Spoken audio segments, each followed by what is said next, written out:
Douglas Murray's On Democracy and Death. Cults, Israel and the Future of Civilization is a sharp critique of the West's approach to the Israel-Hamas conflict. It examines the implications of Israel's struggle for survival within a broader context of modern warfare, Western idealism, and Middle Eastern geopolitics. Through first-hand accounts, Murray highlights the choice Israel faces, life versus death, and contrasts this with Hamas's embrace of destruction. He views Israel's conflict as not merely political, but a profound existential struggle, one that underscores the choice for life in a region increasingly dominated by violent forces. The British author, journalist and political commentator is known for his provocative views on issues like immigration, identity politics, and the decline of Western civilization.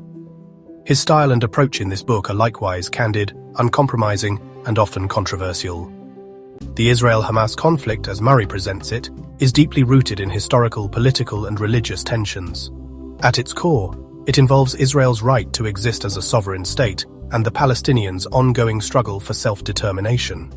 Gaza, under the control of Hamas, remains a flashpoint of violence, with no clear resolution in sight. While Israel fights to protect its citizens, Hamas continues its assault, fueled by its ideologically driven agenda. This situation is exacerbated by Iran's imperial ambitions and the failure of Western humanitarian idealism to truly understand the complexities on the ground. Murray's book is more than just a journalistic account of the conflict. It is a commitment to chronicling the lives of those caught in the crossfire.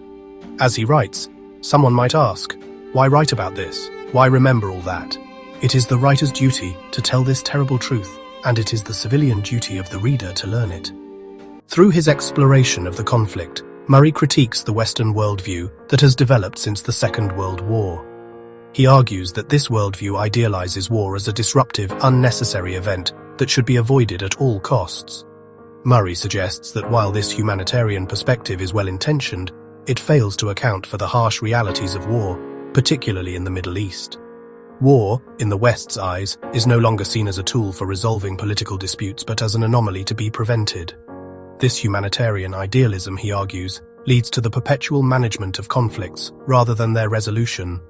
The focus shifts to managing suffering and humanitarian aid, while the deeper political and military causes of conflict are left unresolved.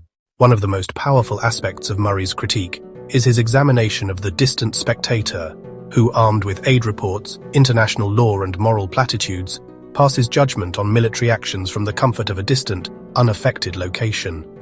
This figure fails to understand the complexities of life in the region, where violence is a constant reality, and where decisions made on the ground often have far more immediate and consequential impacts than any academic theory or legal framework could. Some have long vilified Israel as a colonial power, but Murray contends that this view is a simplistic, ideologically driven oversimplification. He points out that the real imperial powers in the region today are Iran and Turkey, which have been pursuing expansionist policies in Iraq, Syria, Lebanon, Yemen, and even Gaza.